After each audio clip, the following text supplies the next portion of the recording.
Well, Mevlut Altantash, 22 years old, he went to police academy. It's a vocational school, and according to the documents that has been released so far, he graduated from the police academy less than 2 years ago.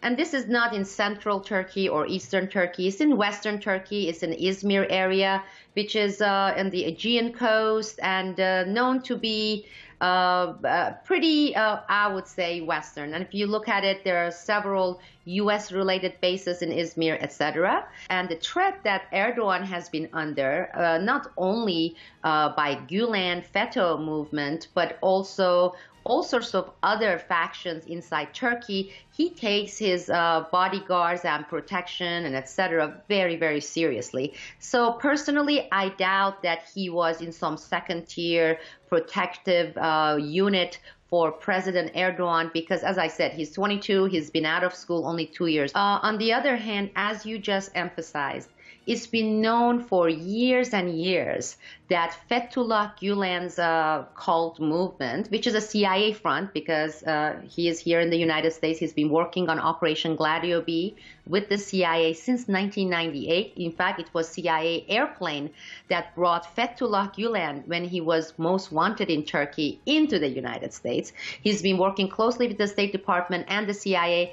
I would say he and his operatives who are operating under the CIA and the State Department since 1998.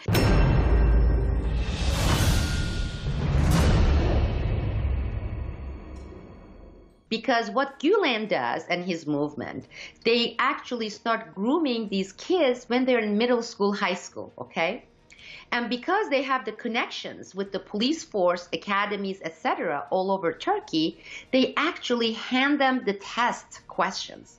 So they make sure that their groomed pupils, when they go and take the test, they rank high and they get accepted into police academy. Same thing for their graduations. They are handed out the test results so they can go and take the test and graduate, on the top of their class because they're part of the movement. And the movement's players within the Turkish police force is high ranking. I know thousands have been purged, but as of right now, there will be many thousands still remaining in there.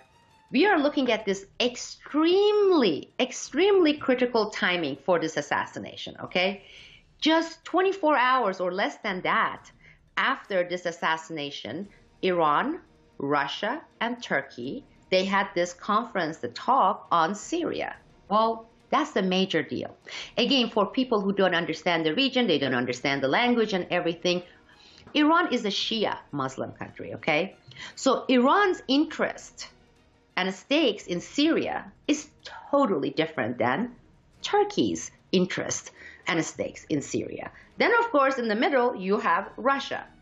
So the fact that these three were willing to set up this conference, to sit around the table, and jointly come up with a plan for Syria, and I'm not saying that plan is great or magnificent or anything, that is very important, very important.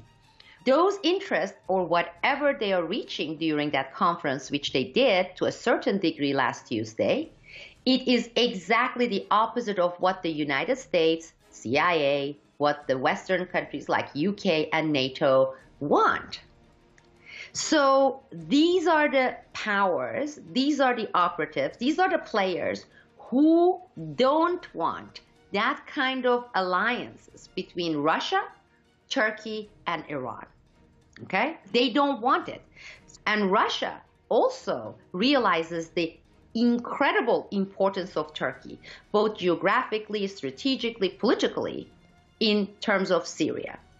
So in this case, you have had some unhappy players here. The unhappy players being CIA/NATO, USA. They didn't want this conference. They wanted to jeopardize it. So that timing says the party with interest to cause via assassination another fallout between Turkey and Russia, the main party is the United States.